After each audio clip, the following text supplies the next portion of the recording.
Olá, boa noite.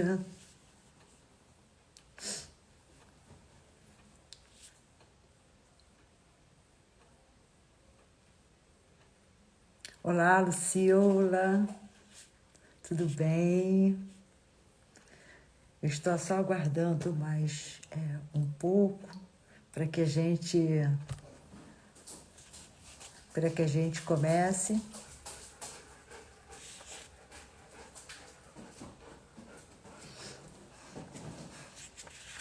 E aí a gente já começa. Boa noite, senhores. Boa noite. Bem, vou dar mais um minuto e aí a gente começa, né?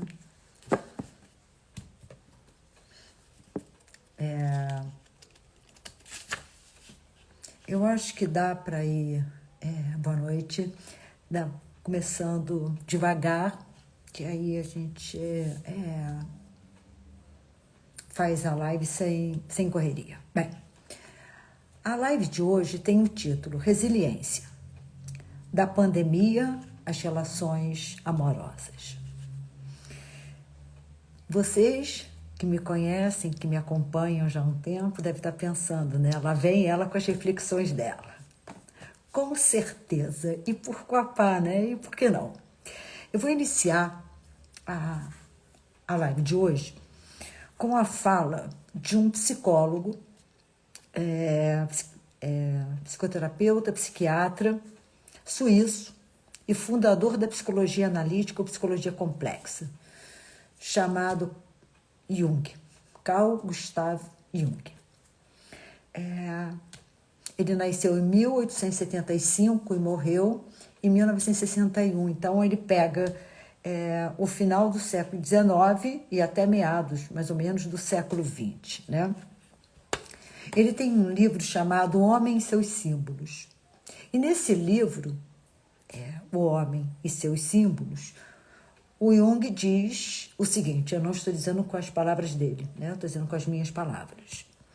Até você se tornar consciente, o inconsciente vai dominar sua vida e você vai chamá-lo de destino. Ou seja, tudo aquilo que nós não entendemos ou não temos consciência, muitas vezes, e de forma indevida, nós chamamos de destino. O destino, ele não existe. Nós somos decorrentes das nossas escolhas. Então, o que nós temos? O que eu sou hoje é decorrente das minhas escolhas. Eu sou psicanalista decorrente das minhas escolhas. Eu fiz doutorado em educação decorrente das minhas escolhas. Eu ministro aulas, eu faço lives, enfim. Então, isso é resultante das minhas escolhas. Não é o destino. Eu não nasci predestinada a ser psicanalista. Não. Foram as minhas escolhas. E o Jung vai dizer isso. Aí vem o Freud, né? E diz o seguinte, meu querido velhinho, né? O pai da psicanálise. Num texto de 1923, volume 19, chamado O Ego e o Id, Freud diz exatamente o seguinte: o ego não é o senhor da sua própria casa. Sou freudiana. Se eu sou freudiana, portanto, eu acredito nisso. Ou seja, o aparato psíquico ele é formado por 3 estados, ou 3 instâncias: id, ego e superego. O ego, que é a consciência, que é aquilo que nós sabemos, não é o senhor do aparato psíquico. Então, o ego não é o senhor da sua própria casa. Boa noite, Mariana. Boa noite. Então, Freud vai dizer isso. Eu sou freudiana, então, penso que, de fato, somos muito mais inconscientes do que conscientes. Além de usarmos, de forma indevida, portanto incorreta, os verbos, as palavras. Então, vamos até aqui, para a gente poder dar continuidade e chegar na resiliência. A humanidade, ela é muito mais inconsciente do que consciente. Muito mais. Não tenham dúvida disso. Nós somos muito mais movidos por causas, por forças inconscientes do que por forças conscientes. E é bastante interessante que muitas vezes se pergunta assim, mas por que você vai fazer isso? Ah, sei lá, porque eu gosto. Por que você disse isso? Ah, não sei, eu troquei um nome. Então, nós costumamos banalizar essas manifestações do inconsciente, que são manifestações da nossa vontade, são manifestações daquilo que eu sou. O meu sonho não diz o que o outro é. O sonho diz aquilo que eu sou. Por exemplo. Bem, então, nós, durante o nosso dia, nós temos muitos aspectos inconscientes. Um outro exemplo que eu poderia dar a vocês, assim, com muita naturalidade, são as percepções. Nós temos muito mais percepções inconscientes do que percepções conscientes. Ou vocês acham que nós só percebemos aquilo que nós estamos nos dando conta? Em absoluto. Isso é uma coisa. A outra coisa é que nós usamos os verbos, as expressões, as gírias de forma totalmente incorreta, inadequada. E muitas vezes nós nem sabemos ao menos o que isso significa. Tem uma música chamada Lenha, de um compositor chamado Zeca Baleiro, que exemplifica bem o que eu estou dizendo. 2 pontos. A letra da música diz: eu não sei dizer o que quer dizer o que vou dizer. Eu amo você, mas não sei o que isso quer dizer. Entenderam? A forma com que nós vivemos? Nós vivemos exatamente dessa forma. Exatamente dessa forma. Eu vou repetir. Eu não sei dizer o que quer dizer o que vou dizer. Eu amo você, mas não sei o que isso quer dizer. Eu pergunto, é assim que nós vivemos. Falando coisas que nós não temos a menor noção do que significa. Eu nunca ouvi uma resposta mais cretina do que assim, a Virgínia ou a professora. Amor a gente não define, a gente sente. Dor de barriga também. Saudade também. Calor também. Como assim? Se você não sabe definir, como é que você sabe que é aquilo que você sente? Pelo amor daquilo que cada um dos senhores acredita, né? Eu não posso achar que isso é normal, né? Mariana e Eliane, sejam bem-vindos. Bem, é assim que seguimos os nossos dias e vivemos as nossas relações. Com a gente mesmo e com os outros. Então, quando eu falo das relações, é a relação que nós temos com a gente mesmo e com os outros. Nesses atropelos, nesses tropeços, nesses esbarrões. Falando o que nós não sabemos que significa. O trecho da música, Lenha, que eu acabei de citar. Então, falando o que não sabemos o que significa. E quando o outro fala, escutamos. Mas não escutamos exatamente aquilo que o outro achou que estava dizendo com aquilo que ele não disse. Mas exatamente aquilo que queremos escutar ou que podemos escutar. Então, o que eu quero dizer com isso?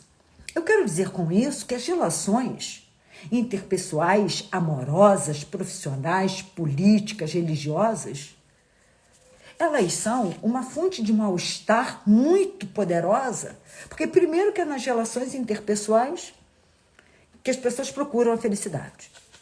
E por que elas encontram a infelicidade? porque elas não sabem se comunicar.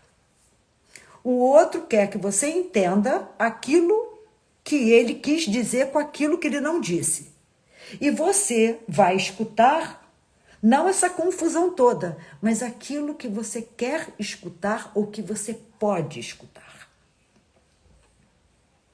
O atropelo está feito. Que situação é essa? Mas, de acordo com um grande sociólogo polonês, Bauman, da qual eu sou fã e estudiosa, eu sou uma estudiosa do Bauman, já faz alguns anos. O Bauman, esse sociólogo polonês, senhor da modernidade líquida, da liquidez, da fluidez, ele diz, com as minhas palavras, tá? Nessa era líquida, não é preciso se preocupar com as habilidades sociais. Isso por dois motivos. Primeiro, porque nada é feito para durar. Nada é feito para durar. Cancela, bloqueia, desbloqueia e afins. E ainda, porque os sujeitos são mercadorias. Eu consumo o outro assim como o outro me consome. Mas nós vamos falar de resiliência. Nesse ambiente, nós vamos falar de resiliência. Num ambiente onde as pessoas são mercadorias, num ambiente onde nada é feito para durar. Bem, diz Bauman, agora eu vou falar com as palavras dele. Os encontros dos potenciais consumidores com os potenciais objetos de consumo, que é o outro, tendem a se tornar as principais unidades na rede peculiar de interações humanas, conhecida de maneira abreviada como sociedade de consumidores. Continuando com Bauman, o ambiente existencial que se tornou conhecido como sociedade de consumidores se distingue por uma reconstrução das relações humanas a partir do padrão e a semelhança das relações entre os consumidores e os objetos de consumo. Fechem aspas, Bauman, 2008, página 19. Prestem atenção. O que Bauman está dizendo, que o ambiente existencial, seja ele qual for, o campo social, a sua vida, numa comunidade religiosa, num partido político, numa torcida de time de futebol, não importa onde seja, as relações, elas são de consumo. Você é uma mercadoria pronta para ser consumida e o outro é uma mercadoria. Oi, Alice, seja bem-vinda.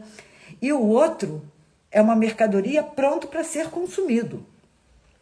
Nada pior do que ficar na prateleira. Nada pior do que não ser notado.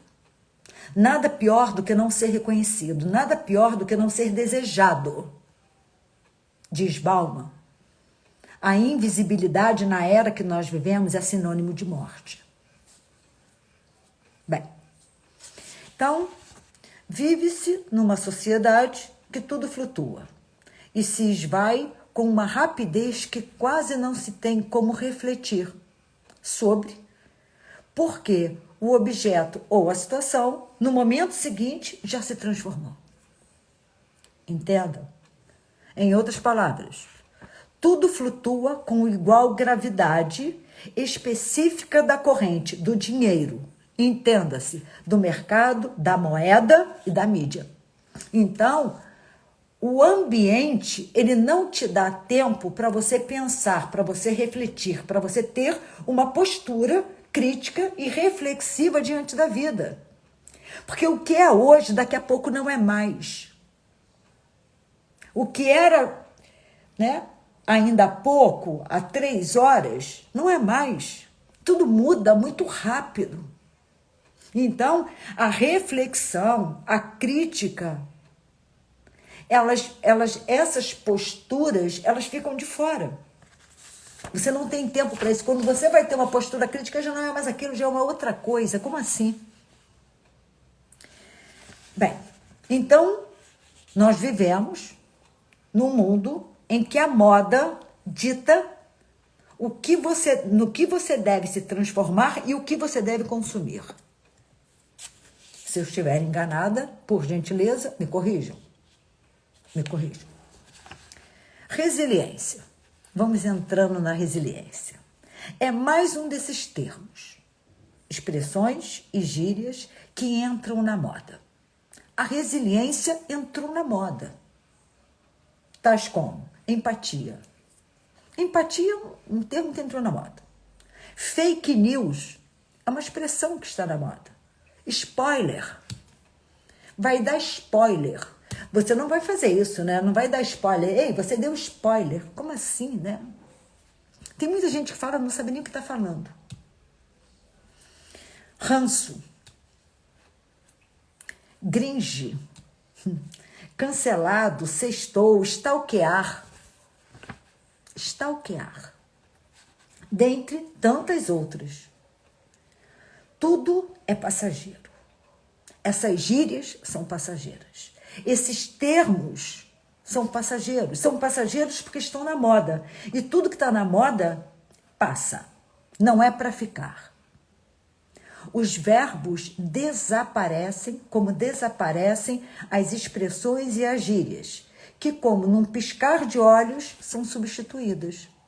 Como uma vitrine, que você passou, a vitrine é uma. Aí você foi trabalhar. Quando você voltou, você falou, eu pensei que eu tivesse visto uma coisa, a vitrine é outra.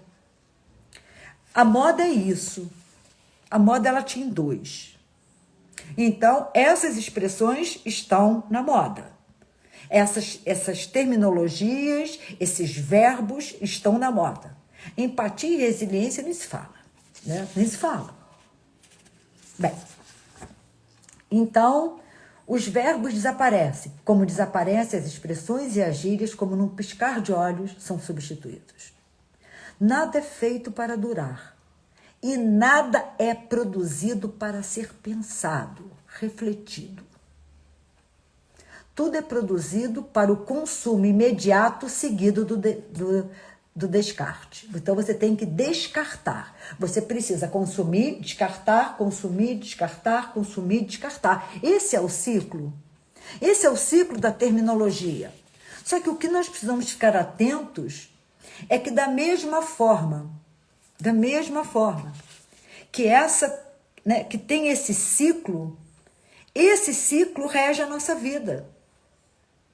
Esse ciclo rege a nossa vida.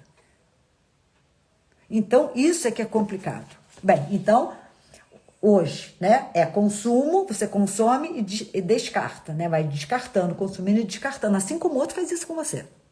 Não tenha dúvida. Não pense de outra maneira, porque senão eu vou dizer que você anda, né, muito com a Branca de Neve e os 7 anões. Bem, aspas. Eu vou fazer uma citação do Paul Valery. Eu acho o Paul Valery sensacional. Num livro do Bauman, Modernidade Líquida, 2001. Aspas. Diz Paul Valery, a Paul de Bauman. Interrupção, incoerência, surpresa são as condições comuns de nossa vida. Pensem se não é assim. Elas se tornaram mesmo necessidades reais para muitas pessoas, cujas mentes deixaram de ser alimentadas por outra coisa que não mudanças repentinas e estímulos constantemente renovados. Prestem atenção no que vem agora, do Paul Valery ainda, né? Obrigada, Adriana. Não podemos mais tolerar o que dura. Fechem aspas. Paul Valery, a Paul de Bauman, num livro chamado Modernidade Líquida, de 2001, página 7. Paul Valery diz, não podemos mais tolerar o que dura. Vejam se não é dessa forma. Tudo. Virgínia, você tá louca? Entrar num doutorado, 4 anos pela frente? Não. Nossa, você, né? Zezinho está casado há 15 anos. Como assim? Tudo. Nada mais é feito para durar. Nada. Nada. Imagina qualquer coisa. É exatamente dessa forma. Exatamente dessa forma. Você compra um equipamento hoje. Daqui a pouco a bateria não pega mais a carga que deveria pegar e você vai comprar outro, porque você acha também que já está velho aquilo ali, né? Então, tudo hoje é feito dessa forma. Não é feito para durar e é feito para ser individual. O sentimento de coletividade não interessa a modernidade líquida. Não interessa. A incerteza de hoje é porque você não sabe de onde vem o mal. Se você não sabe de onde vem o mal, você não anda mais com as pessoas em termos de amizade, porque você não sabe quem é que pode te atacar, você não sabe de onde o mal vem. E nisso tudo nós estamos falando de resiliência. Coragem a nossa, mas vamos seguir. Vamos seguir porque já tem 22 minutos, nossa. Bem, então, eu vou dar uma passada pelo termo empatia, para a gente chegar à resiliência, é necessário. Empatia, por exemplo, é um termo usado em excesso. E, de via de regra, fora de sentido e de contexto. Eu fico chocada, perplexa, sei lá, né? Eu fico chocada mesmo em ver como as pessoas usam o termo empatia fora de contexto e totalmente distante do sentido. O termo empatia é entendido e utilizado como a capacidade de se colocar no lugar do outro. Epa, cara pálida. Como assim? Beira a hipocrisia. Como se colocar no lugar do outro? Como? Como se colocar no lugar do outro? Você acha mesmo, você que está me ouvindo, que isso é possível? E ainda, para entender o outro e se sensibilizar com aquilo que ele está vivendo, é necessário que eu me coloque no lugar dele? Eu começo Isso é muito complicado. Isso não existe. Isso não existe. Quer dizer, então, que eu, Virgínia Ferreira, que nunca na vida passei fome, que desconheço o mal-estar que essa falta causa, desconheço. Tenho a capacidade de me colocar no lugar daquele que está passando fome? Em absoluto. Em absoluto. Em absoluto. Por mais que eu tente realizar psiquicamente, ficarei sempre muito aquém da realidade do mal-estar que esse cidadão sente. Como assim? Eu nunca passei fome. Se eu nunca passei fome, como é que eu posso me colocar no lugar do outro? Eu nunca vou conseguir isso. E será que para eu me sensibilizar, é necessário que eu passe pelo que ele está passando? Que eu me coloque no lugar dele? Para eu me sensibilizar com o povo da Ucrânia, eu preciso estar lá ou ter passado por uma guerra?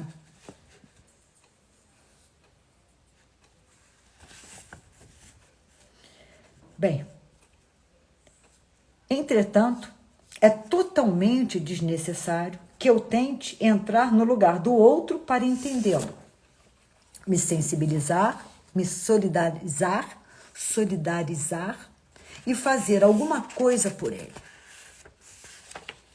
Até porque o verbo é agir. Sem ação, não adianta entender, sensibilizar, solidarizar, etc, etc, etc. Não adianta. Ok, dirão os senhores. Mas a resiliência, o que é? Tudo bem, passamos pela empatia. Mas o que é a resiliência? Mas eu pergunto antes disso, o que é empatia? Empatia é a capacidade de você se dispor a ouvir o outro. É a capacidade de você se dispor a entender o outro. Isso é muito difícil. Isso não é fácil. Isso não é fácil. Isso é muito difícil. Porque nós não ouvimos aquilo que o outro está dizendo. Nós escutamos aquilo que nós queremos escutar. Então, por isso é que a empatia é tão difícil. Para você entender de fato o outro, não é fácil. Você coloca um monte de si, mas você não está dizendo a verdade, mas você não está dizendo tudo, mas e aí o que mais? E aí você vai numa coisa que você sufoca muito mais o outro do que você ajuda. Empatia é isso. Empatia é simples. Na realidade, como ser ético, é não fazer com o outro aquilo que você não gostaria que o outro fizesse com você, é legal. Mas você faz isso? Não. Não. Então, empatia é isso. Bem, ok, dirão os senhores, mas é a resiliência o que é? A resiliência não é uma emoção, não é um sentimento. É a capacidade do organismo, após uma turbulência, retornar ao estado de equilíbrio anterior. Senhores, quando eu falo organismo, eu estou falando o sujeito como um todo. Não estamos mais na era do sujeito cartesiano, corpo e mente separados. Não, o sujeito é uma totalidade. Então, vamos falar de uma outra forma. É a capacidade de lidar com situações adversas de maneira a não perder a potência, não perder a força, enfim, não perder a saúde. Entendendo a saúde de acordo com a OMS, que é a condição de completo bem-estar físico, psíquico e social. Por mais que eu tenha muitas críticas, como muitos têm, a essa definição de saúde proposta pela Organização Mundial de Saúde, né? É você passar por uma situação sem perder a força, né? Você continua seguindo em frente. Então, é a capacidade de enfrentar uma situação, né? Superar essa situação e seguir em frente. A resiliência não é inata. Não é inata, não nasce como sujeito. Aliás, muito pouco no sujeito é inato. Além das características físicas, cor de olhos, cor da pele, cabelo, o que mais seria inato no sujeito? Freud diria, absolutamente nada. Muitos filósofos também dizem isso. Mas, talvez, algumas predisposições ou disposições egoístas e agressivas. Observe uma criança. Uma criança. Aborreceu, ela pá, morde ou empurra. Está com fome, chora. Quer fazer xixi, faz. Mas isso é papo para uma outra hora, né? Que eu acho que nós vamos falar sobre isso uma outra hora, não agora, né? Bem, o que eu quero que vocês entendam é que o sujeito não é natural. O sujeito é cultural. Assim como as virtudes. As virtudes são históricas, as virtudes são culturais. As virtudes não são inatas. Isso implica dizer que se aprende a ser resiliente ou não. Ser resiliente, você aprende ou não, né? E aí vai depender de uma série de fatores subjetivos e objetivos. Afinal, estamos referidos à vida prática, à vida no campo social, a vida, né? Não a contemplação. A vida não é para se contemplar, é para se viver. O bem não é para se contemplar, é para se fazer. Então, nós precisamos entender isso. Bem, as pessoas resilientes tendem. O verbo é tender. Até porque uma pessoa pode ser resiliente em algumas situações e não ser em outras. É por isso que eu falei que as pessoas resilientes tendem. Eu posso ser muito resiliente numa dada situação e não ser em outra. Então, retomando, tendem a enfrentar e superar situações adversas, sem essas situações perturbá-las por tempo indeterminado ou por muito tempo. Ou seja, enfrentou, resolveu, acabou. Isso é ser resiliente. Enfrentou, acabou. Vida que segue. A situação adversa não será vivida como um processo de vitimização, nem será o estandarte da bandeira existencial. Porque na minha infância porque depois na minha... Não! Acabou, isso foi superado. Acabou. Bem, então, a pessoa que é resiliente, ela tem uma potência, ela tem uma força de entender que aquela situação ela enfrentou, né, da melhor forma possível. Resolveu, acabou. Porque toda situação, de alguma forma, ela é resolvida. Se ela é resolvida como você gostaria que ela fosse, isso é uma outra coisa. Mas ela é sempre resolvida. Há sempre uma saída para toda e qualquer situação. Há uma saída. Há uma saída para a morte? Para quem fica, que é o luto. A morte é o fim para quem morre, senhores. Eu sei que é duro o que eu estou dizendo, mas nós vivemos de lutos diários, de um corpo que não temos mais, enfim, de menos um dia na vida da gente, etc. Então, nós precisamos entender que isso faz parte da vida. Nós não somos privilegiados ou desprivilegiados porque somos mortais. Todo ser humano é mortal. Bem, na pandemia, vamos lá, o nosso título. A resiliência é fundamental para que se possa atravessá-la sem maiores danos. Então, ser resiliente não quer dizer que você vá atravessar toda e qualquer situação adversa, né, sem que essa situação te cause qualquer prejuízo que seja. A situação pode te causar, você pode sofrer, mas você sofre sabendo que está sendo resolvido, que daqui a pouco isso acaba, você segue enfrentando. Né? É simples assim. É necessário ser resiliente, sobremaneira em situações as quais não se tem o domínio de início, desenvolvimento e fim.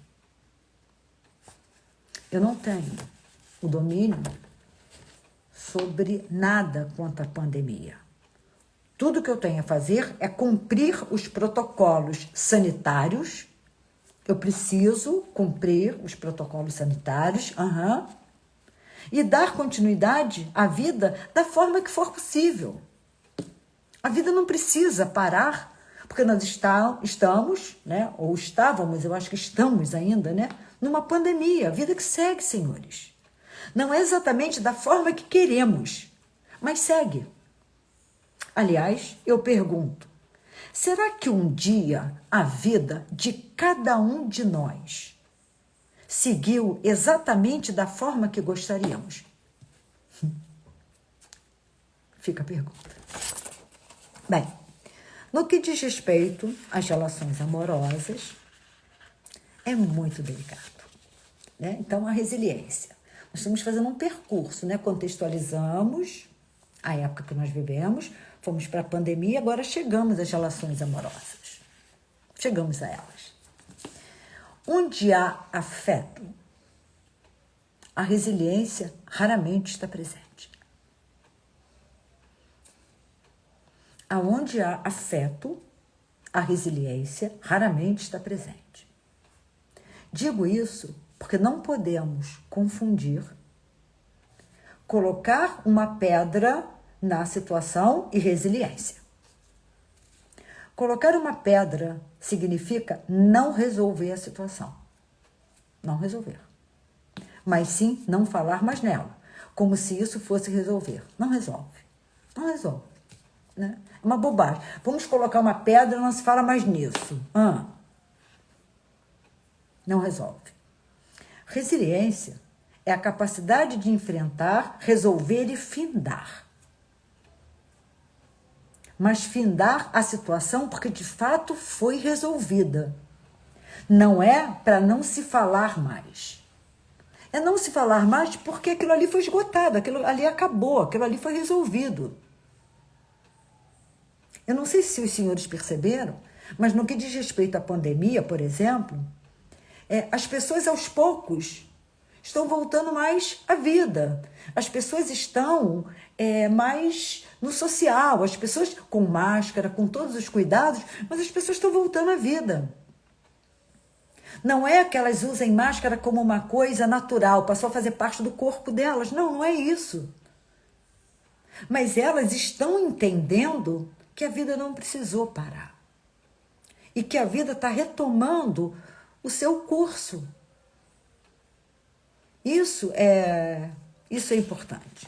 Bem, então, a pandemia está sendo resolvida? Está. De alguma forma está.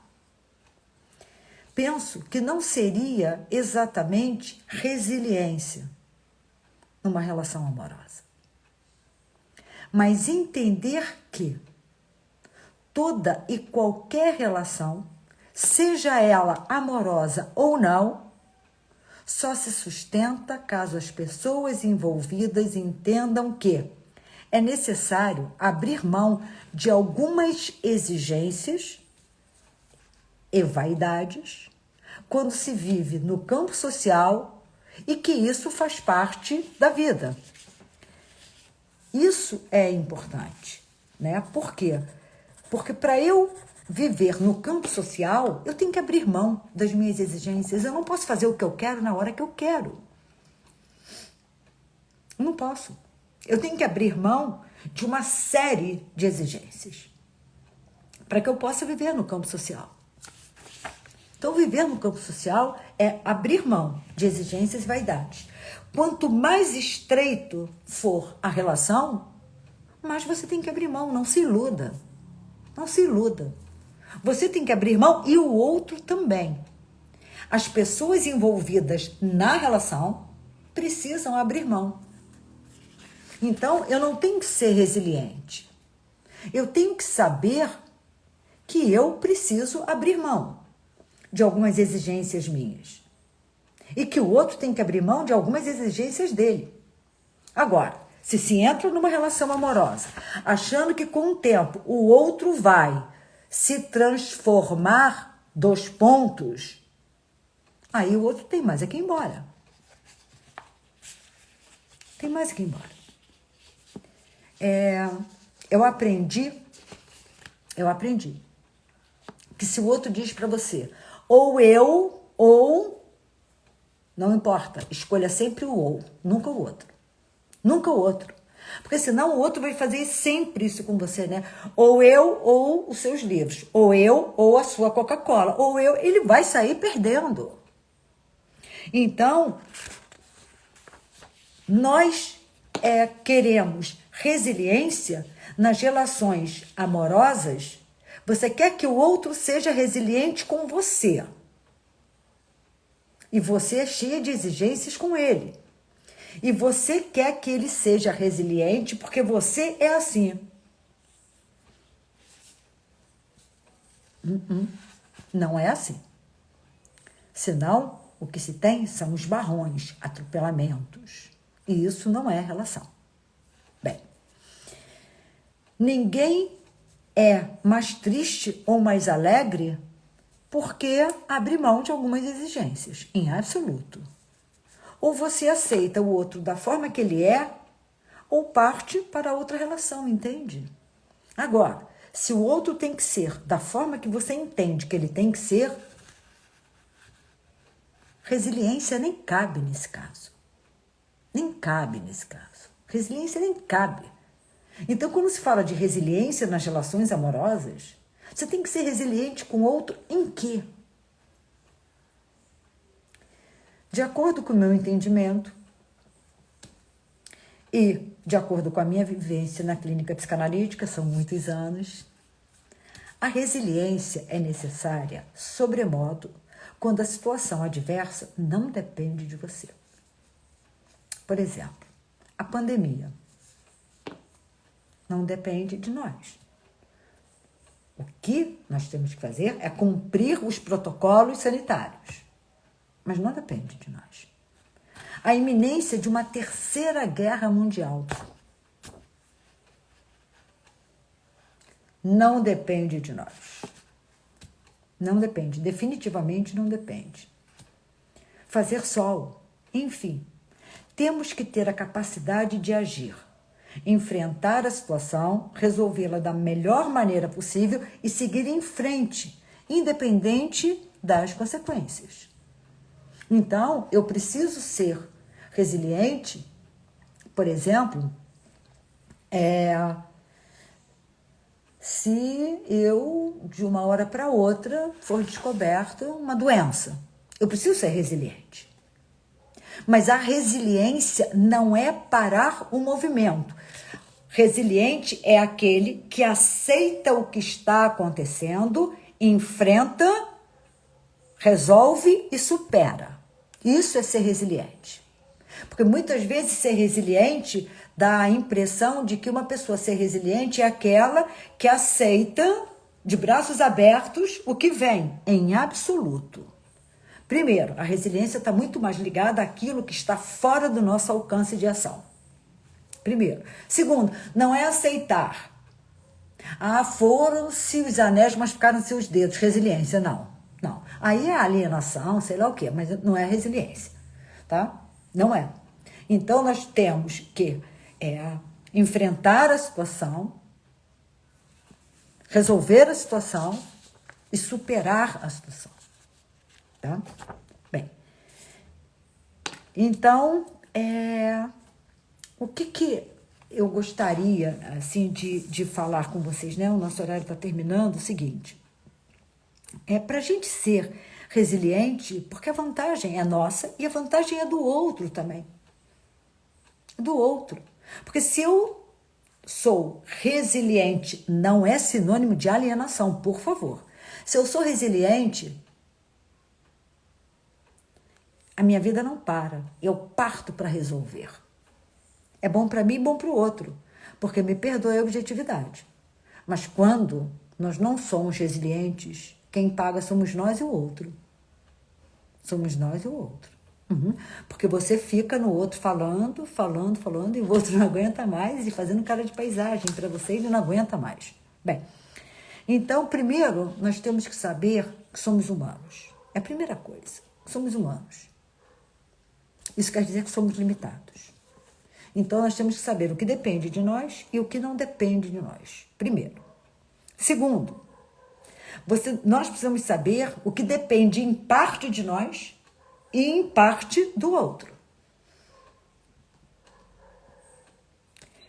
Entender que, de fato,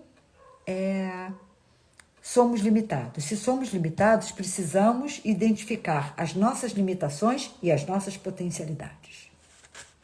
Temos potencialidades e temos limitações. Eu amo estudar. Amo psicanálise, filosofia, sociologia, principalmente. Gosto também de mitologia, gosto também de biografias, enfim, tem mais outras coisas que eu gosto também, mas é isso. Imaginem se eu quisesse tocar piano, eu ia estourar com os tímpanos das pessoas que estivessem ao meu redor. É uma limitação. Se eu gosto de piano, eu vou ouvir um concerto. Simples assim. Bem, E eu preciso ser resiliente comigo. Comigo. Eu preciso ser resiliente comigo. Para depois eu ser resiliente com o mundo. Acreditem, senhores. Nós somos muito exigentes com a gente mesmo. Nós não somos legais com a gente.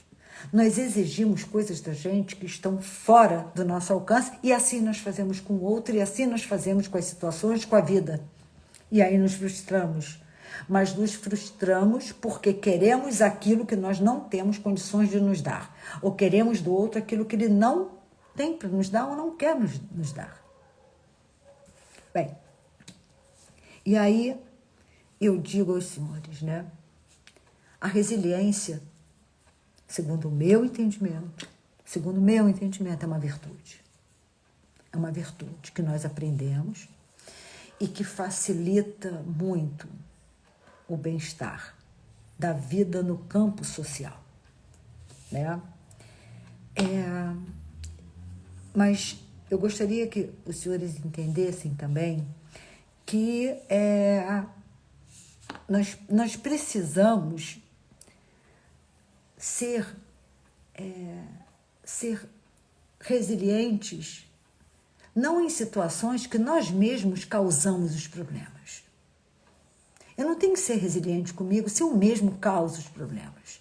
Muitas vezes eu tenho problemas que eu mesmo causo, mas eu acho que é o outro. Aí eu não tenho que ser resiliente comigo. Eu tenho que procurar uma análise.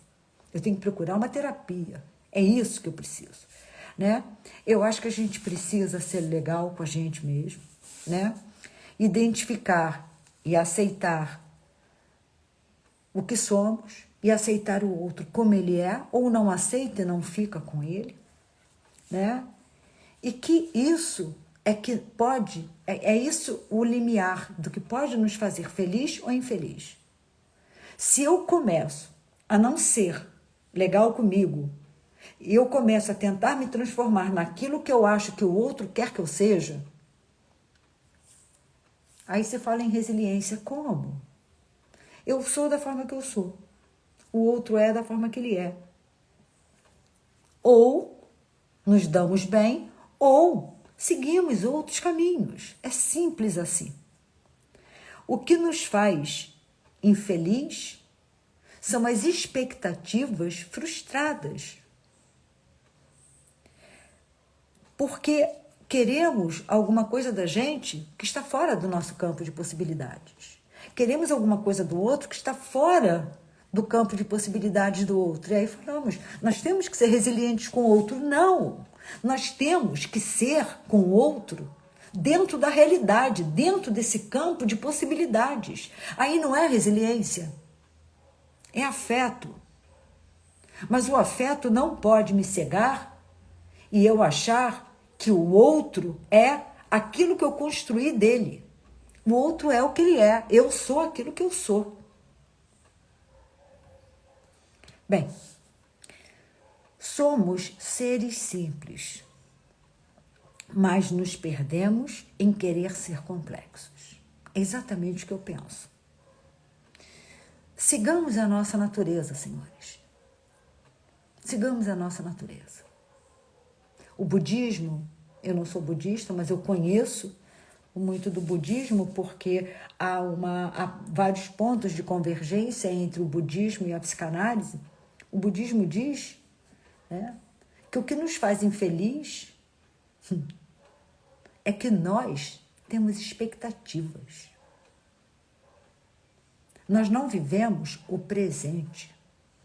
Nós não vivemos o aqui e agora. Nós já estamos pensando lá na frente.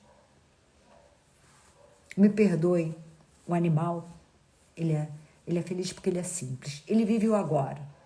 Ele não tem expectativa se você vai chegar alegre, se você vai chegar triste. Se você está triste, por que você está triste? Se você está alegre, ora, o que houve? Porque você está alegre. Ele te recebe, te aceita do jeito que você é. Isso é muito importante. Então, nós precisamos aprender a ser resilientes. Mas antes de qualquer coisa, nós precisamos saber quem somos. Exatamente isso. E quem é o outro? que está tão próximo da gente. O que nós queremos dele? O que nós queremos da gente? E a partir daí, eu vou finalizar, a partir disso, parafraseando o Jung. O Jung, ele foi, como eu falei, fundador da psicologia analítica, da psicologia complexa. Ele foi discípulo do Freud e eles tiveram algumas discordâncias. Uma delas foi que o Jung fala em inconsciente coletivo. O Freud não aceita. O Freud fala inconsciente, ponto, não inconsciente coletivo. Então, eles se separam. E tem uma frase que é atribuída ao Jung, mas eu nunca encontrei nenhuma de suas obras. E olha que eu conheço bem as obras do Jung, não sou junguiana, mas conheço. Nunca vi. Mas essa frase é atribuída ao Jung. Abram aspas, que diz o seguinte: conheça todas as teorias, domine todas as técnicas, mas ao tocar uma alma humana, seja apenas outra alma humana. Fechem aspas. Eu, Virgínia Ferreira, digo: conheça todas as teorias, domine todas as técnicas, mas ao tocar uma alma, seja apenas outra alma. Mas ao tocar uma vida, seja apenas uma outra vida. Todas as vidas importam. E eu penso que não existe resiliência maior do que a gente entender isso e lutar por isso. Bem, muito obrigada a todos que estiveram comigo até agora. O texto eu vou colocar no blog, profavirginiaferreira.com.br, e a live vai subir para o YouTube. E eu vou fazer uma... Obrigada. Eu vou fazer uma outra live para falar sobre paz e guerra, mas muito mais sobre paz do que guerra. Tenham todos um bom restinho de semana, né? E aí, obrigada a todos. E aí eu aviso a vocês sobre essa outra live, que é muito mais para a gente falar de paz do que de guerra, né? Porque a paz começa apenas com uma palavra. Então, beijos e até a próxima, senhores.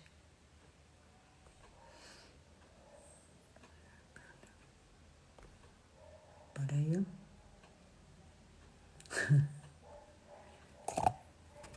Peraí.